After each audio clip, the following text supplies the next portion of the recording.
Here we are, Psychology 375R, Psychology of Nutrition and Medicinal Herbs. I am so excited for you and I to go on this journey where we're going to talk about the psychological impact of nutrients and of medicinal herbs. You're going to learn about the herbs and the nutrients, of course. You'll also learn a little bit about the context, the history, and particularly about science. And so this is probably primarily a science class, and the topic is using science to investigate herbs, nutrition, psychology of herbs and nutrition, and then really some about the methods that are used to explore things and how appropriate or inappropriate those methods can be. So let's take a look at how nutrients and medicinal herbs can improve your mind, your body, your psychology. This is an introductory class, and it's 100% online. So there are lots of advantages to this for you. It won't be hard. It'll be relatively straightforward, relatively easy. I've tried to really limit the workload for you. It's 100% online. What this means that unfortunately we can't meet together. I wish we could. That would be so much more fun. But what that does mean is that you can look at this recorded lecture over and over. You can pause it. You can take notes. You can screenshot. All of those things can be really useful for you when you do it online. You can read your assignment anytime. There's no particular time you have to be at a class. I do encourage you to set aside some time to do the class. Now, a typical 3-credit-hour course requires at least 12 hours outside of class during a summer term like this. This class won't require that much time. Promise, it won't be that much. I don't know how much it will be for you because it will depend on your reading speed, your reading comprehension, the level at which you want to dive into things. Maybe you want to do more work outside of class, maybe less. You know, it will kind of depend, but I don't think it will be anything close to 12 hours per week. That would be 3 hours every day. There's 4 days a week where we do class. Wednesdays is sort of like the weekend between the week. If you figure 2 days is a week and then you have a weekend, you can think of Wednesdays that way. So you can read your assignment anytime. Try not to fall behind. The class is only 6 weeks long. So that means it's intense, it's focused. We are kind of rolling along every single day. And so if you fall behind, it's much worse than if you skip a day in a longer semester, a 15, 16-week semester. Not as much of a big deal as it is here, where you have to make up more work quickly.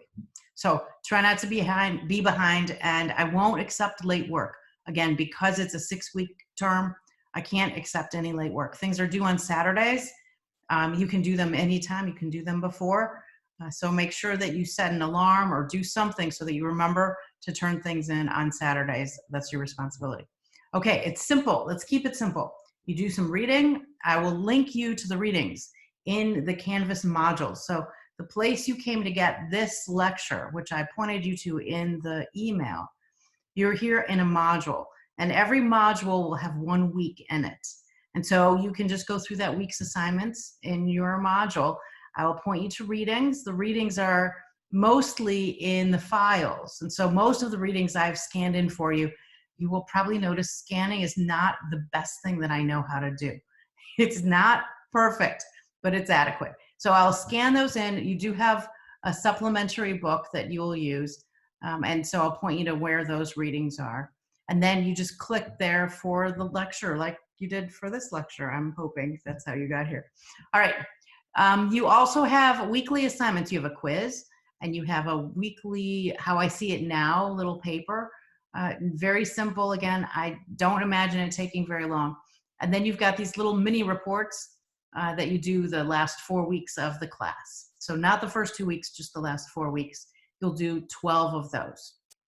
And then you have the syllabus on Canvas. So it should all be there. If you have more questions, we're going to talk a little bit about what those things entail. If you have further questions, please email me, let me know. I'm happy to help. I'm happy to have a phone call or FaceTime or whatever, Zoom meeting somehow with you so that we can connect. All right, there are basically 3 goals we're talking about here. You want to increase your knowledge of how nutrients and how medicinal herbs can affect your psychology, your mind, your mood, those sorts of things. You want to increase your ability to evaluate information. This is the science part. Can you evaluate information critically? Can you use those higher order thinking skills? And then I want to help you understand the context of herbalism and how to think about herbalism in context of the larger world. So the worldview of herbalism, how it differs from the worldview of what we will call Western medicine. So this is not about herbalism doesn't have science. So if you think that it doesn't have science, that's very, wrong. That's not accurate at all. We'll talk about how science works and what kind of evidence we're looking at. When we're talking about the mind, we are talking about things like your brain. And so your brain health, how does the blood flow through your brain? Do you have beta amyloid plaques that are clogging things up and going to create Alzheimer's later? Did you get a brain injury, and can your brain help heal? Are you protected from exposure to things that do cross the blood-brain barrier? That sort of thing. That the brain, the mood, happy, anxious, depressed, blah. There's all kinds of ways to describe mood. Some of them are more scientific than others. Blah is not in the DSM, but we all use it, right? Your sense of well-being, that's part of the psyche. That's psychological.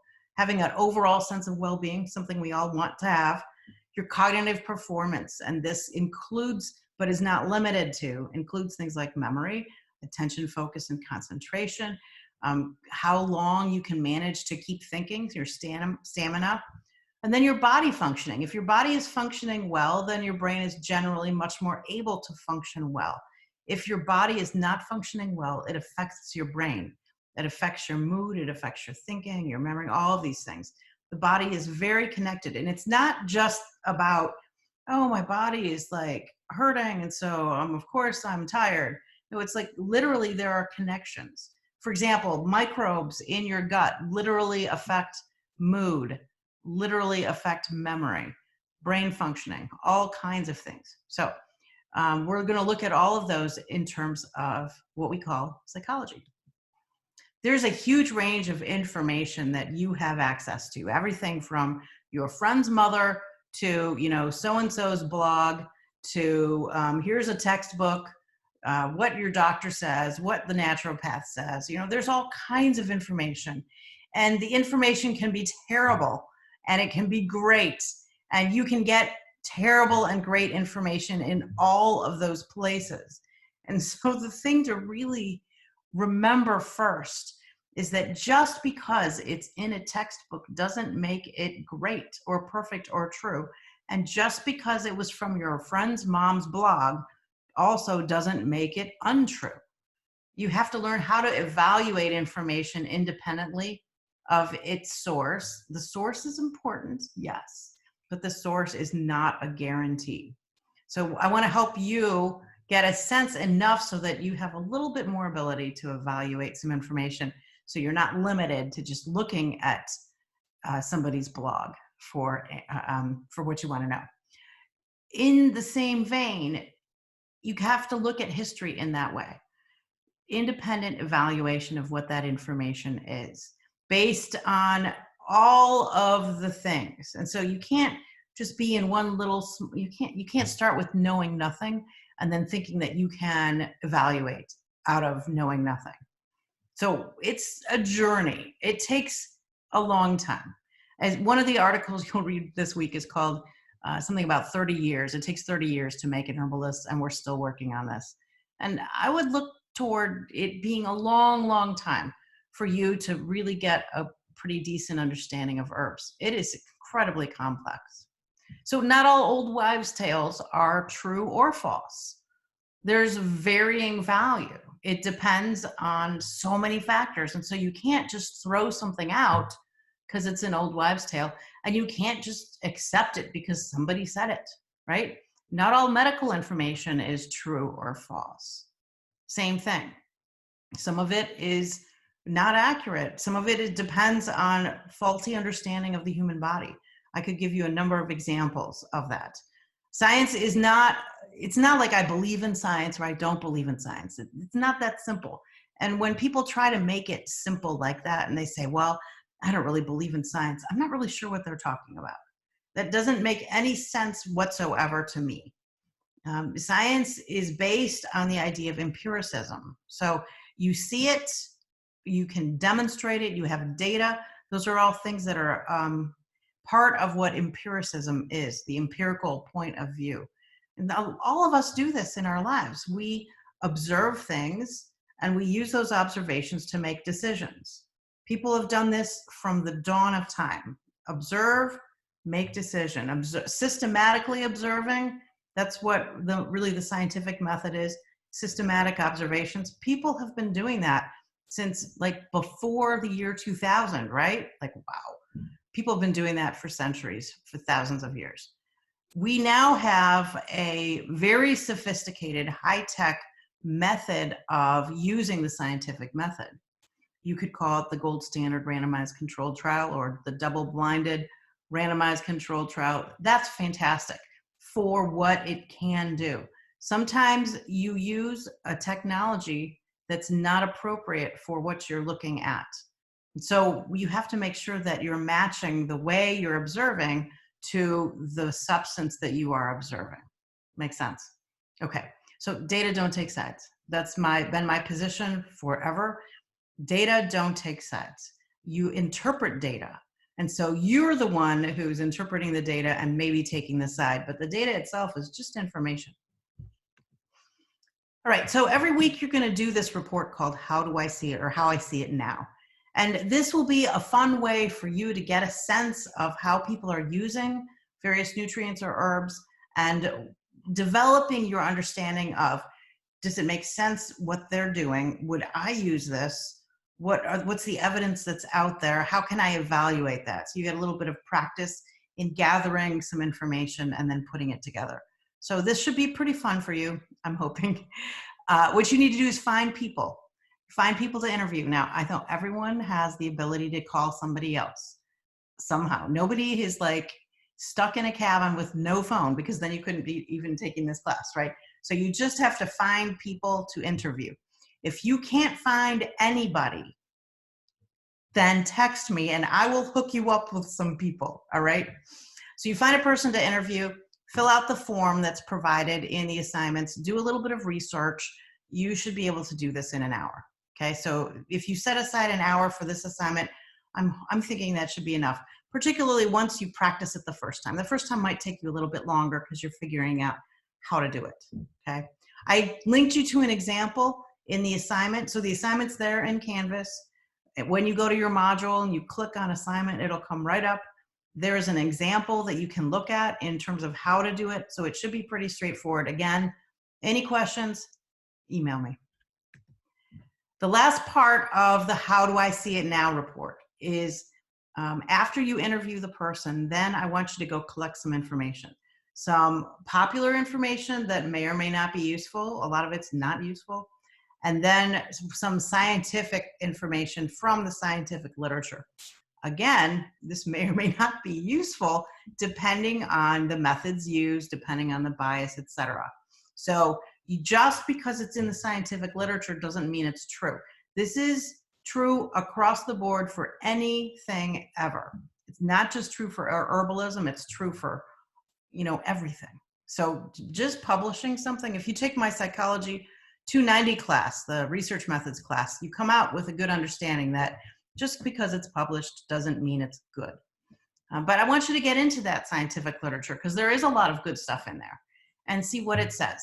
So let's talk just a little bit about how to do that so that you feel a little bit more confident. It may be that some of you have never had to do any research in the scientific literature and it's hard to even know what that means. So when I say the literature, what I mean is all of the things that have been written. Okay, so it's pretty huge. Looking at the literature is generally understood as examining the scientific literature. And you can find that by going to places that index it. And so some popular indexes are PubMed or PubMed Central or PsycInfo or Medline. You can access some of these through the library and some of them directly on the web. We'll talk about that in just a second. So when you gather all this information, the last thing you do on your report is you try and make a recommendation. What do you think? You get to figure out what you think. So when you want to look at the scientific literature, here's how you do it. If you can link to the library at SVU, great. Link there, go to the databases in the library, and you can look up Medline or PsycInfo and link to articles that way. If you can't link through the library, either you don't have a password or you can't figure it out, or you're too intimidated, or you're like, how many extra steps is that?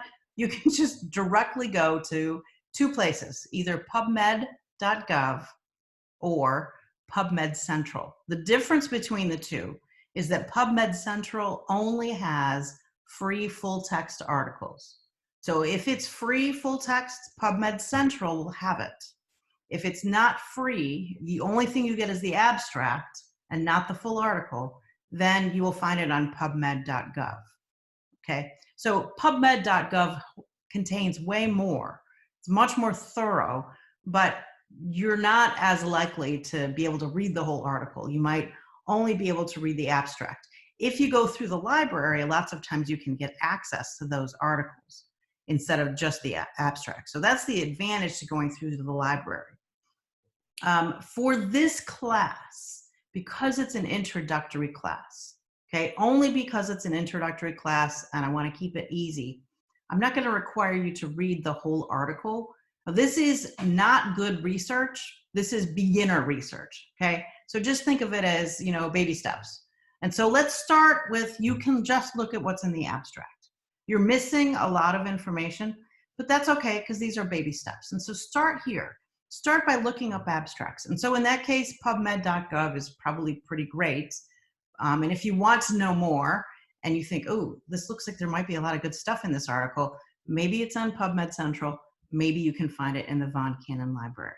Okay, hope that helps. I hope that's clear. When you do your searches and you're looking up an herb, of course, if you're looking up a nutrient like vitamin K or magnesium, that's the name you use. When you're looking up an herb, use the botanical name to search, because sometimes the common name won't get as many articles as the botanical name. When you write an article, you're going to use the botanical name in your tags or in your abstract or in what the article is about. That's just sort of good practice. So you should be doing that. So if you write in the botanical name, so for example, let's say we want to know about black cohosh. So you look up the botanical name for black cohosh just by Googling, and you can just write in Google botanical name black cohosh, and it will tell you. So here are the results you get. This Actea racemosa. Also, and then it says synonym, you see SYN, this other name. And so what you know is that black cohosh is known by two different botanical names. You could use both of those in your search. I've seen articles on black cohosh that use one of the botanical names or the other one. So if you search under both, like you would say Actea racemosa or, and then you'd write in the other one and you put them in quotations. And then you add black cohosh. You could say black cohosh or botanical name or botanical name. Then you're going to get all of those things. Pick articles that seem like you can comprehend them. Okay, this is not the time or the hill to die on where you're trying to figure out what one article says. If it's incomprehensible, skip it. There are lots of articles out there that are on little cell lines, that are on all kinds of really complex things. You're looking for kind of the big stuff. One thing that you might try is typing in one of the psychology words like depression or anxiety or memory or cognition, and seeing if that helps bring back results that feel more comprehensible to you. Be sure that when you cite your article, so you'll look up 3 examples, and then you're going to write down the articles you got those from. So be sure that you use APA style when you cite those articles. I know it's kind of a pain to figure out how to do that. It's certainly more complicated than just copy paste the link. I don't want you to copy paste the link because you just need to get in a good habit of using APA style. Once you get into it, it is not hard to do. Learn it now, benefit later, right? Okay, then when you're done with your How I See It Now report and you've got it turned in, on Saturday night when everyone has theirs turned in, then Canvas will automatically assign you to review 2 other people's work. Don't spend more than 10 minutes doing this per report. Don't spend more than 10 minutes. This is very, very simple. And so you just read through what they did and you write your comments for it. And they could be things like, you forgot to use APA style for your citation or for your reference, or wow, this is really interesting. I didn't know about this, or hey, given this, what do you think about this other thing? You just respond in ways that are useful. Like, oh, okay, that's not useful. Don't do that. Then you're going to do a discussion board. We're just going to do 1 a week. Some people like these, some people don't. I have mixed feelings. I want to hear from you about what you're thinking. And so write in your thoughts in the discussion board. Read other people's comments, sure, but I want you to write in a thoughtful post, something like, wow, I didn't have any idea about the history of this, and it makes me think of this and that. So, ponder it. There's going to be hopefully lots of ideas that you'll have throughout the week. I'll open the discussion board every Tuesday. Actually, it'll be open before that, but I'll remind you on Tuesdays to go there. And you do the discussion board. You just write in something. It closes on Saturdays. So make sure you get it done that week, okay? You'll do mini reports. This will happen the last 4 weeks of the term. You'll do 12 of these, and these should not take very long. Again, should be pretty short, pretty straightforward. What you're doing, there's an example. There's a whole rubric of how to do them in the assignments. It's all written there for you. So you just pick an herb, one of the herbs that we're discussing. That's on your syllabus, so you can see what herbs we're talking about and what days we're talking about them. And then you pick 12 of those. And you just do this like little mini report. This way you get invested in the herb. And then when you listen to the lecture about the herb, it will help you really learn it much better. So my goal here is to help you with your learning. Okay, your final exam is a discussion. This will take you maybe 15 minutes, okay? So again, not stressful. I want you to just give me some discussion on the class. I'll get a little bit more specific about what I want from you when this gets closer, but it's not a stressful thing. All right, the psychology part, like we talked about, the psychology part of nutrition and medicinal herbs involves the brain, mood, well-being, cognition, body functioning, all of those things. They all affect our psychology, and herbs and nutrition affect all of those things. My background in this, I started becoming very interested in this idea of nutrition and psychology and the psychological benefits, particularly in terms of mood, of nutrition in, I would say, the early 1990s. Yeah, like before a lot of you were born. I know. So it was a long time ago. And back then, people thought it was pretty dumb to think that those things had an effect. It was really common. I know seems really strange now, but they would say, what you eat has nothing to do with your health. Like, I don't even understand that. But that was a fairly common idea, that what you ate didn't affect your health. Weird.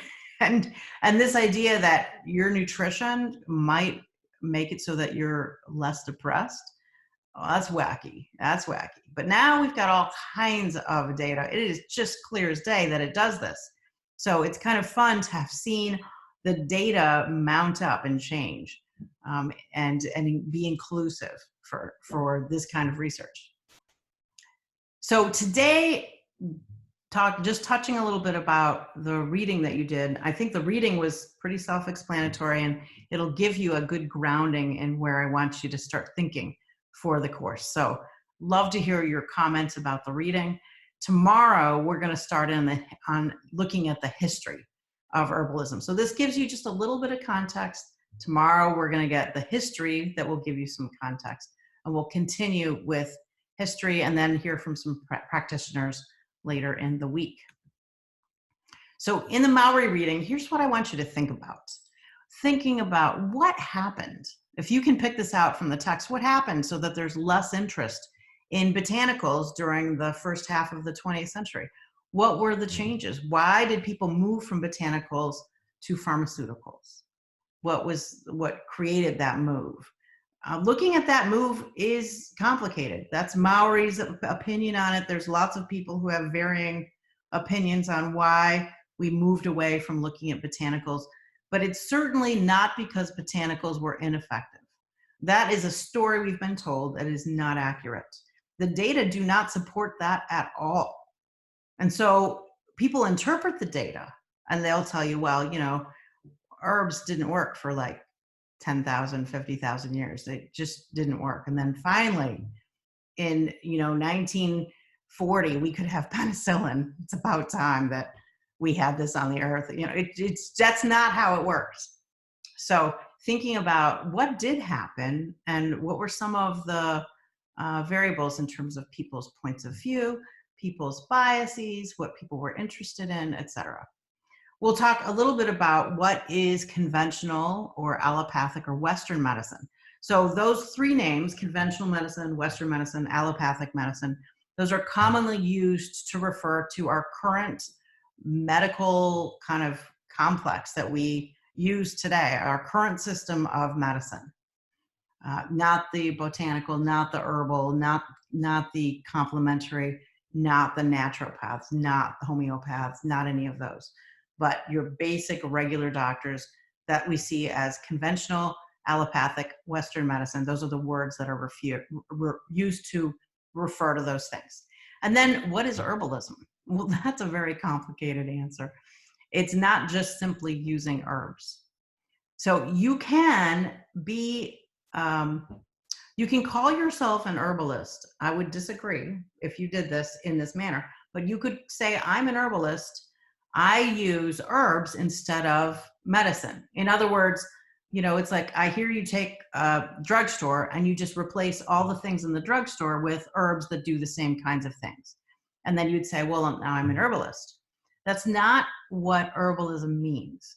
And so it's a very simplistic view of herbalism, but it leaves out everything that makes herbalism powerful. So if you're just relying on substituting an herb for a pharmaceutical, that's not really herbalism, and that's not your best use of herbs. And they don't perform in the same way. So we'll talk a lot about why they don't perform in the same way and why expecting them to do the same exact thing will pretty much lead you to disappointment. Not in everything, but in a number of things. So we're going to talk about what is herbalism. You'll get a better sense of that as we go throughout the term. Here are some differences between allopathic and herbalism. And these are differences in terms of approach or philosophy. So allopathic, Western style, conventional medicine, your doctor down the street, whatever, they generally take a symptom-driven approach. So you go in and they say, well, what are your symptoms? And you say, I have a sore throat. And they say, well, I've got something for that, and so they give you something to fix your sore throat. There may be a number of reasons why you have a sore throat, and they'll do some investigating in terms of those things. But the primary purpose is to stop the sore throat, get rid of the symptom, and that's considered success. And so it's a symptom-driven approach. It's an approach that focuses on something we call germ theory. Now, yes, germs exist. People who don't subscribe to germ theory don't think that germs don't exist, or pathogens or bacteria or viruses or fungi, whatever those things are. Any of those things can create problems in the body. The difference is that the herbalists or people with a non-allopathic background, what they're looking at is why is the body being susceptible to this particular problem? How can we strengthen the body so that the body can fight off the problem, instead of thinking, oh gosh, this has just attacked my body and I'm helpless, the doctor's job is now to go get rid of it. And so it's really a different way of looking at it. You have, on the one hand, let's shoot the pathogen. On the other hand, let's strengthen the body so the body can get rid of the pathogen.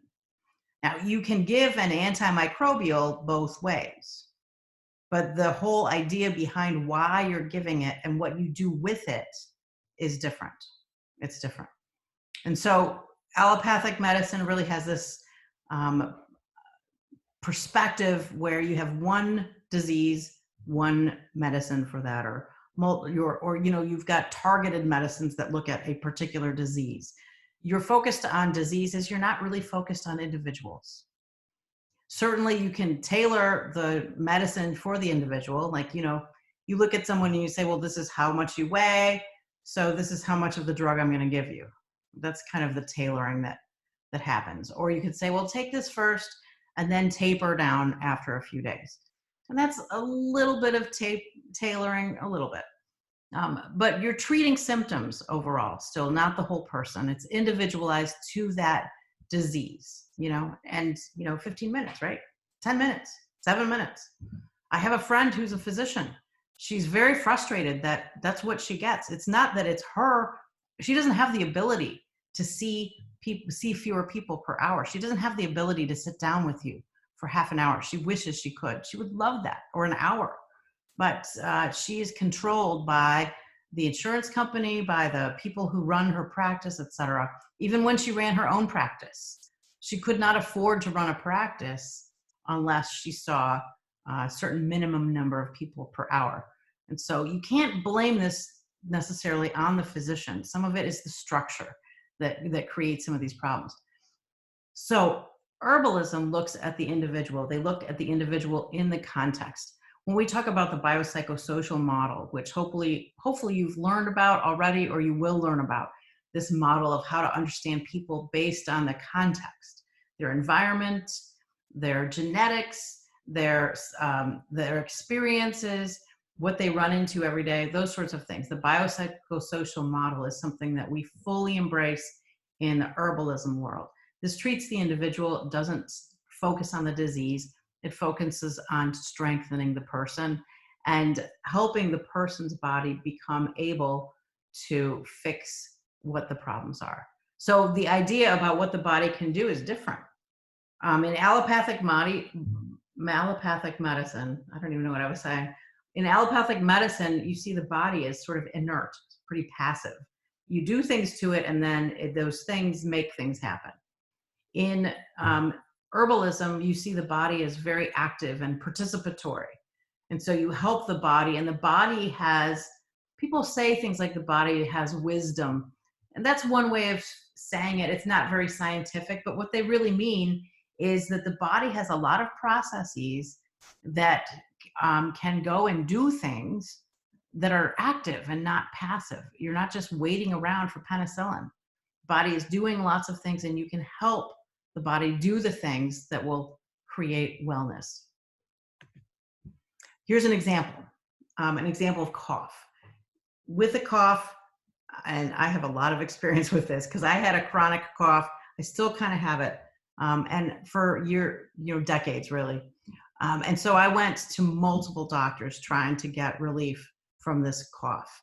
Just so many different people, and I would get different diagnoses and different treatments, and nothing really worked until I turned to herbalism. This is one of the reasons why I started learning about it, because it was working for me when allopathic medicine was not working. And if you look at anyone who's really kind of into herbalism, you see a similar story. They went and they had a problem, and allopathic medicine just didn't work over and over and over. And so they had to turn to an alternative because they wanted relief. So let's look at the cough, all right? So we figure out some things about the cough. Some people will set up a straw man and make allopathic medicine a lot more simplistic and silly than it really is. And I don't appreciate that on either side.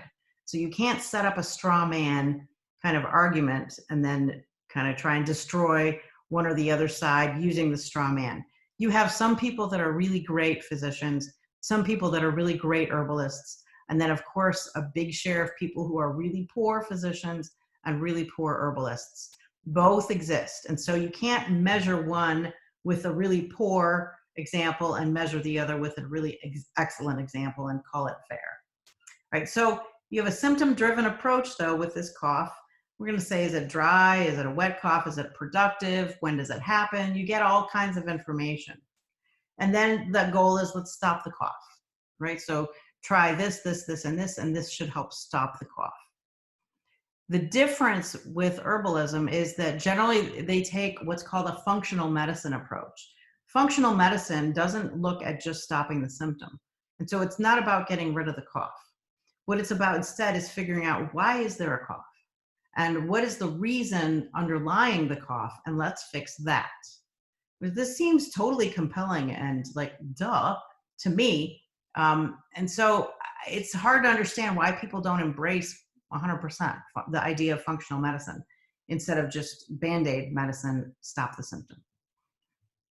We're treating the person, not treating the disease. And what this means is, if a person has a particular kind of cough, you look at all of the things about that person. You look at their history, their environment, what they're eating, how they're exercising, etc., instead of just, is it a wet cough or a dry cough? And so you're looking at the entire person, you're strengthening that whole person, and you're open to what might be affecting the underlying tissues, the underlying problem that might create that issue of a cough.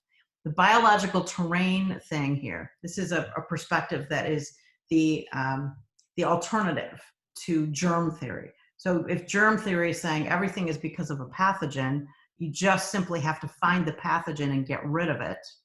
That's the germ theory approach.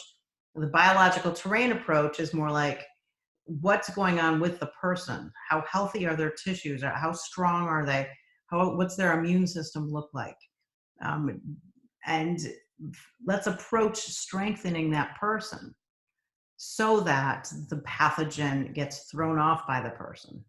Instead of kill the pathogen, help the body so the body can get rid of the pathogen in its own way, the way it's very effective. In general, sometimes we desperately need Western allopathic medicine. Things like, you get hit by a bus, I really hope you're at a hospital. It's awfully hard to use herbs for that, but there are lots of things that you can use herbs for in a very judicious, knowledgeable way. It takes a lot of practice, it takes experience, it takes reading, it takes being able to critically evaluate the herb, and so that's where we're going to go in terms of an introduction to this whole world. Herbalism also uses language that sounds weird. It sounds weird because we're not used to it. It's not part of our general culture. If it was, then it wouldn't sound weird to us. If regular medical language wasn't part of our culture, that would sound weird. And so there are some words that it's helpful to realize that this is just a way that herbalism uses language to describe what's going on in terms of how the body reacts to an herb. So instead of saying, well, this medicine destroys this pathogen, what we're looking at is, this herb does this to the body, not to the pathogen, but to the body. So an alternative will strengthen or nourish the body. A cholagogue will generally stimulate bile. We can look at the chemistry, the biological reasons why this particular substance will tend to stimulate bile and understand it that way. And then you can look at a whole bunch of herbs that tend to stimulate bile and see the commonality in terms of the underlying chemistry in those herbs. For example, bitter herbs. What makes an herb bitter? Well, there's some chemistry involved in what creates bitterness. And then bitterness does particular things to the body because of those chemicals. So that's kind of how herbalism starts to understand things, is how the body reacts to the herbs, not how the herbs affect the pathogen. So you can see there that when you try to examine herbs in the context, like exactly the same as you would a pharmaceutical, you're missing the way they're used. And then in many ways, you're kind of missing the things that might make them more effective. And so we'll just talk about this. Scientific literature and scientific examination in terms of conventional evaluation in science these days is very, very useful, and we want it to continue. We also want to improve it so it's better. And I also want you to understand that just because an article says X doesn't mean that that's the truth.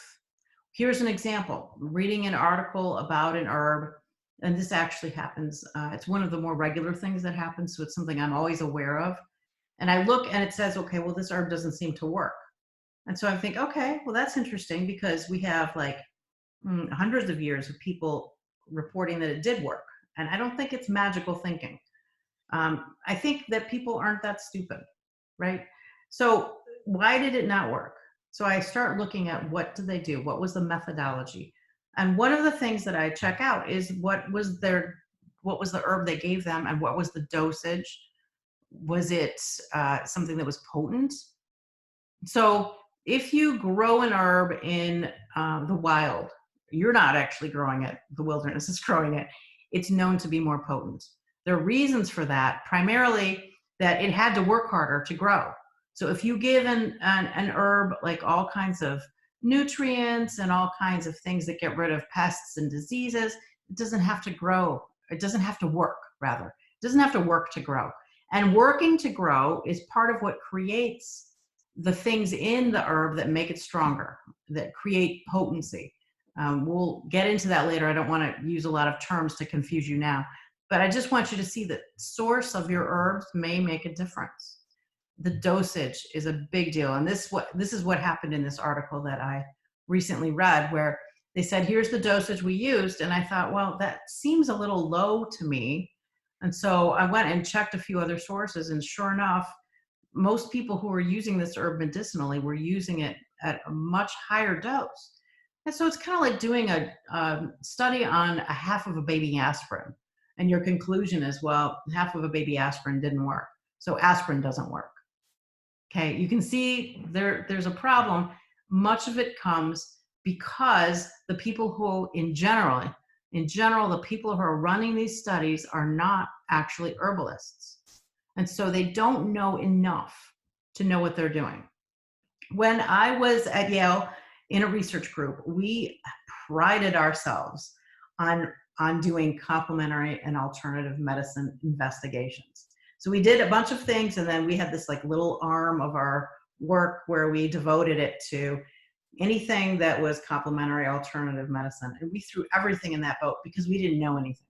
We did not know nearly enough to be doing what we were doing. And so we're out there saying, oh, but we're Yale, so of course we're amazing. We know all of the things. And that was sometimes good enough. We knew enough to make some decent, studies. And then some of the other studies, we just didn't know enough. And when I think about how things were, how little I knew back then, it's embarrassing, really. It's embarrassing to think that we're all out there going, yeah, we do this, we're great. And now I know better. Okay, so we're strengthening the body here. We strengthen the body to help the body perform at its peak, instead of looking at the body and using the gun of pharmacology in general, pharmacology to get rid of whatever pathogens that we have. An infection, one more example. In an herbalism approach, you would look at, okay, so you have an infection, let's give you a bunch of herbs that help, not just penicillin. That would be I don't know why I keep saying it that way, the pharmacological approach. But you might give an herb that's antimicrobial. There are lots and lots and lots and lots of herbs that are antimicrobial. Most herbs are, to some extent, antimicrobial. Just like most herbs, most plants have particular actions that we see as medicinal. But you're eating peas, you're eating salad, and they're having a mild effect anyway. So you add this herb that's antimicrobial to other herbs that do other things that help support the body as a whole in terms of infection. And so you want the body to have some help with the blood flow so that blood is flowing throughout this part or throughout the whole body, so that the lymph system is taking out the trash really well, so that you're being able to excrete this problem really easily, so your immune system has the nutrients that it needs to focus and to act in a really strong way. All of these things are the things that you're looking at when you treat something from an herbalism perspective. Now, remember I said you can call yourself an herbalist, but you might not be an actual herbalist. An herbalist is not somebody who just substitutes herbs for conventional medicine. That's not an herbalist. That's somebody who's just substituting herbs and using the same framework or the same philosophy of healing that is in conventional medicine. So it's like if you're an allopathic Western medicine physician and you use a particular drug, and then they came out with a new drug and you use that new drug, it's kind of just like that. You're just using a new drug, only you're calling it black cohosh instead of drug A. You're using it the same way. And so my overall point here is that is not herbalism. People think it is, but that's not what it is. It's a whole different philosophy and approach. We call it holistic. Holistic here means that we're looking at the whole body, we're looking at the whole environment, we're looking at all of the things. Holistic doesn't mean that you're licking trees, okay? People think of holistic as, oh, he's just like a tree licker. And I'll use that probably multiple times. I say that a lot. So holism is an approach that herbalism uses. So throughout this course, throughout all the information you look at that's on the internet, pan for gold. There is gold out there. There's gold out there. There's a lot to be learned that is really, really valuable. There's a lot out there that is just dirt that you just need to throw away.